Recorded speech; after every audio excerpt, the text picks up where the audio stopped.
Now, these are 5 cultural practices that actually keeps majority of the Kenyans poor. They do not know, by the way, we don't blame them.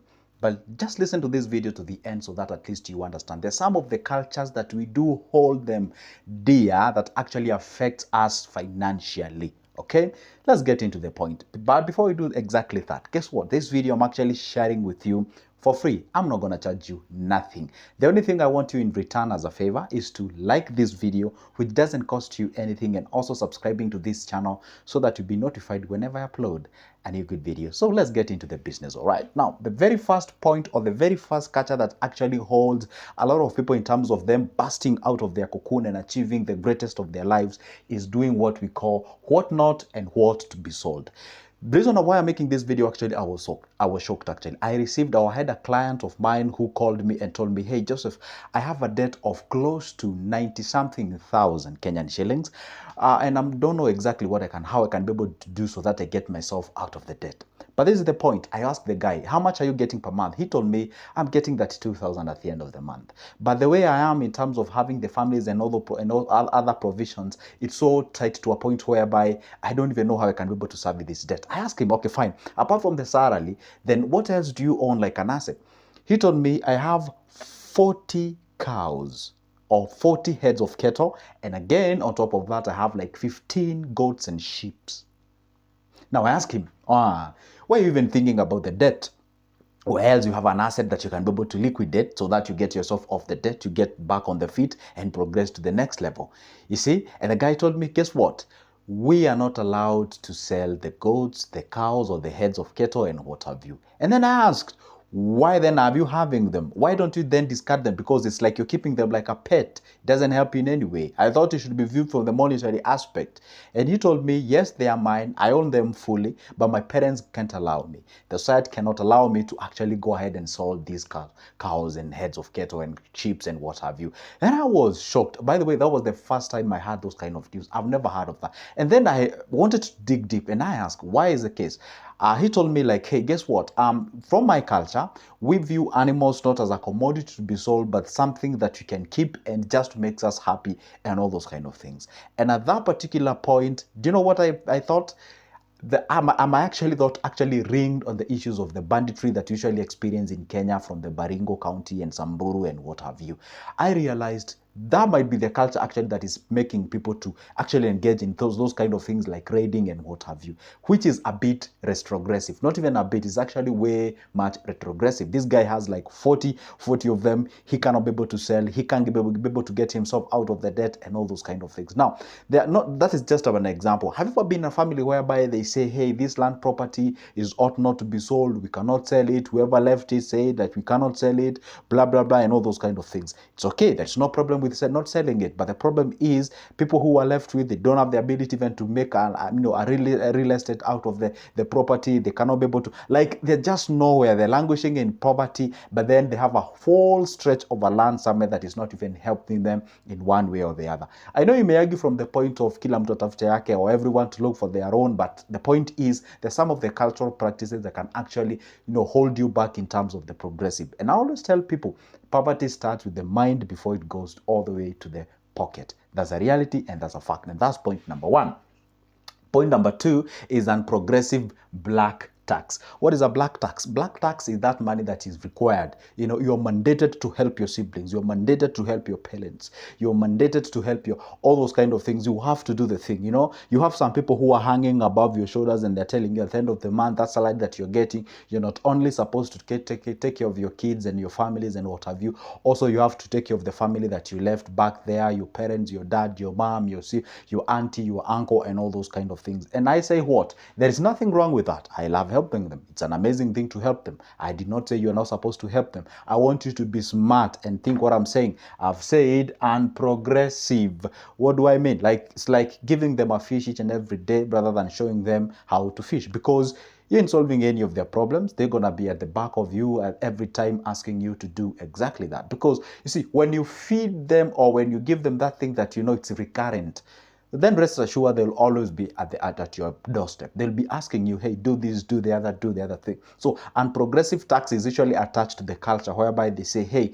take care of your parents, take care of your siblings, they'll take care of you, or do this. You know, they threaten you with the old age, saying, hey, when you're old, this will happen to you. You're supposed. Some of the information is true. I'm not downplaying them. It's amazing, and I love it and appreciate it. I also respect my own culture. That's for a fact. I'm not calling anybody not to disrespect their own culture. But the fact is, let's try to differentiate some of the factors. The fact it's true, helping your parents, helping your people, helping your siblings, it's an amazing thing. I love it, and everybody should do it. That's true. It's also true, it is unprogressive. It does not help them in any way.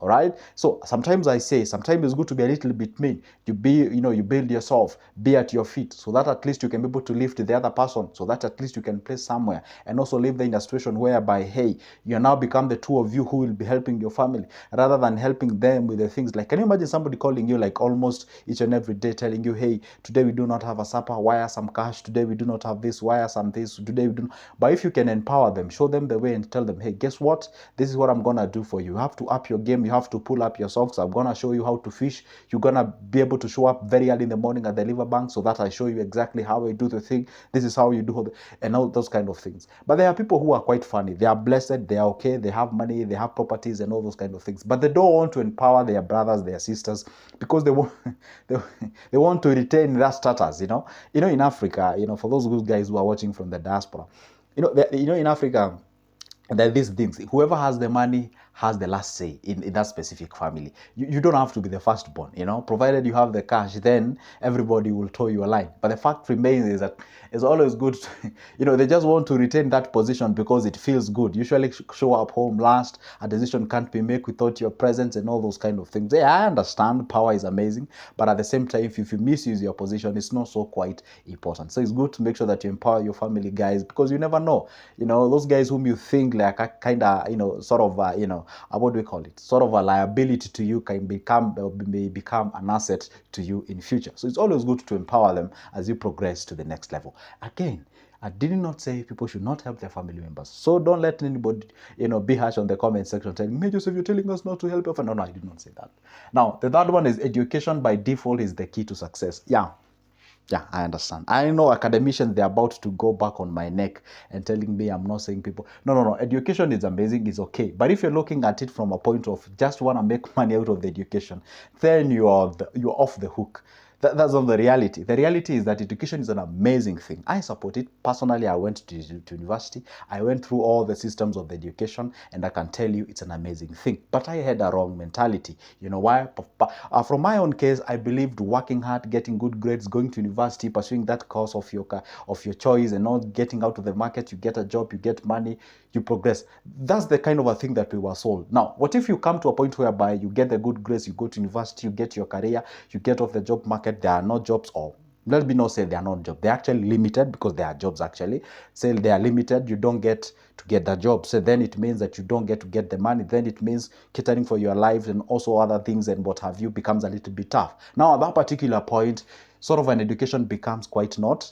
You get what I'm saying? Now, the point is, education is good, education is amazing. But if you view it as the ultimate, the by default of you being in school, then is the key to success, things are changing, things are becoming dynamics. And that's why you even see our country, they're trying to even change the curriculum so that at least, we see whether we can be able to make a more competitive guys in this culture. They're trying to enhance what we call, this culture of what? Being creative, being self-sufficient and all those kind of things. As we went through the 844 system, but anyway, we don't regret. The fact remains, if you're in campus watching this video, nothing wrong with it. I'm actually going to make another video talking about university and education and all that kind of a thing. So the point is this, it's always good to make sure that at least you understand it is not the ultimate thing that you ought to have that is the key to success. There are several ways and other routes that you can actually apply for you to become successful in this life, and education is one of it. So you need education as well, also to top up on other things. So, but having this mentality by default, by virtue of me having the education, then everything falls into place and everything is good. You might get what we call depression at the end of the day. So it is good to make sure that at least, hey, understand education is good, it's amazing and it's essential, but at the same time top up with other things to complement that what you have. Right? Did that make sense?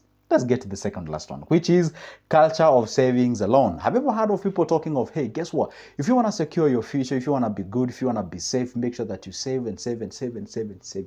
Save a lot. Don't eat everything. Just save. That's where they ended the story. They don't tell you now after saving what do you do. And that's why you find people getting the money. After getting the money now, they are moving all over the place asking people, hey, I do have some money in my bank. I don't know what I can be able to invest on. Joseph, show me what exactly can I do? Because the saving culture was inculcated deep inside of you. They never told you save, invest, save, invest, save, invest. They never told you that. They told you save, save, save, save, save, save. So it's good to make sure that at least, you see, there are two things that in this life will be sold to you as much as you can. Savings and the insurance. You know, these things of, hey, everything will be insurance, your life will be insurance, your kids' education will be insured, everything is, we want that surety and all those kind of things. A lot of people don't want to risk anything in their life. They just want to play safe, to blend in, to fit in. They don't want to stand out and all those kind of things. So saving, there's nothing wrong with it. We usually invest that what we save. So saving is a step that you can never skip if you are moving towards the financial freedom. Because saving, there's one thing amazing that we're saving. Saving not only helps you to acquire some extra cash that is investable, but also inculcate the culture of management. Because if you do not have the skills of management, you cannot be able to save. Because in most cases, we usually live below our means to actually create that surplus, which we actually do what? We save. Therefore, it means you ought to have the discipline, sacrifice, and consistency, and also the skills of also what we call the management for you to be able to create the surplus, which is savable, now which is termed as savings. All right, so saving is amazing. Not only gets you money, but also gets you what? The skills to manage. So therefore, if you can be able to save by sort of almost, let me say by default, you actually have the capability to go and invest and also apply the same and also progress to the next level. So this culture of just saving and saving and saving at the end of the day ain't gonna make you rich. And the fact remains, nobody, we don't have any track record of someone who actually achieved the financial freedom through savings. I know you may borrow the idea or the example of the janitor who saved, I don't know, a couple of millions and died in 2014 and what have you. But the guy really never had the time to enjoy the money and what have you. I usually tell people it's always good to make sure that those things usually run concurrently at the same time. It's good to save, to invest, and also make sure that at least you live a sort of a decent life, okay? When I say a decent life, I don't mean like you throwing parties each and every time, you know, squandering your money each and every time. No. It's always good to make sure that you have that. It's a delicate balance, but it's good to have it. But if you realize you cannot be able to have them at the same time, then you'd rather sacrifice one than get it later. That's a fact. There are some people, if you tell them it's good to have a decent life, they interpret that information like going out there, squandering like 20 G's a week and all those kind of things. No, that's not the point. All right? So saving is not only essential, but also it's not the ultimate thing that can actually get you into the financial freedom. Right? Let's go to the last one. Non-cash flow assets is the ultimate wealth. There's some people who have you ever met some individuals who have a huge chunk of land, but this guy, they are poor. They just don't even live in a decent life. They're just like that. We usually call them they're asset rich but cash poor. You have a lot of assets which are not generating any income. Like you have chunks of lands, you're not even selling them to actually value add other. They're just there lying idle because that's what you're told is actually the ultimate wealth. Yes, let me say kumsi kumsa, like true or not true? Because one thing you're supposed to understand, you cannot be able to go to a bank and shop with a title deed. That's for a fact. You see, no, not really bank rather, but you cannot be able to show up to a supermarket and shop with a title deed. All what you need is a cash flow. So it's good to make sure that you have an asset that is actually generating some cash out there. So it's always good to make sure that you understand those two aspects concurrently, the cash flow and the asset. Cash flow is what actually keeps you going, is what pays your day-to-day bills, is what you pay your electricity, is what you have used to buy these internet bundles or Wi-Fi, whatever you're watching me with, okay? The fact remains that you didn't do so with a title deed, all right? You didn't hang your title deed somewhere for you to get bundles. You need cash. So it's always good to make sure that you balance between the asset and the cash flow. Remember one thing they say, cash is always the king. That marks the end of my video, all right? So don't forget, you can grab my number from the description of this specific video. Let's talk business and let's be of help to each other, just like an iron sharpens another iron. For now, it's a goodbye and see you in the next one.